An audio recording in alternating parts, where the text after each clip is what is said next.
One of the biggest myths when it comes to selling is that you need to be a great closer to close the sale.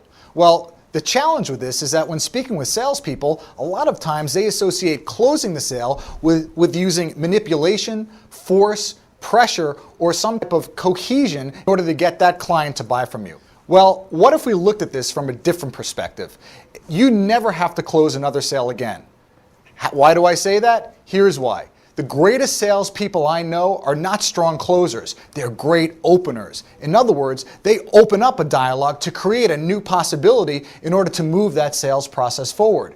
What I'm really referring to here is permission-based closing. What if you actually got permission from the prospect to close the sale? In order to get permission to close a sale, I'm suggesting 3 steps that will allow you to do this effortlessly without ever having to apply pressure on a prospect. Step 1, isolate the objection. Now, let's say you're dealing with a prospect that's saying they don't have any money. Let's make sure you're not dealing with a smokescreen and you've isolated that objection down to its very core. In other words, the one thing that's holding them back from buying from you. Here's one question that will allow you to do so. Mr. Prospect, if I'm hearing you right, it really comes down to not having the budget that you've allocated in order to make this purchase. Is that accurate? Step 2, gain permission to have a dialogue. Here's what that could sound like. So, Mr. Prospect, if in fact you did have that budget allocated, we would then be able to discuss the next steps of moving this process forward. Is that accurate?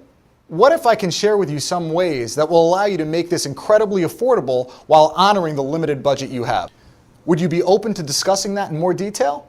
Step 3, offer the solution. Now's the opportunity for you to offer that next possibility or solution that you didn't discuss yet or that you haven't seen that you've now created as a result of your dialogue with that prospect.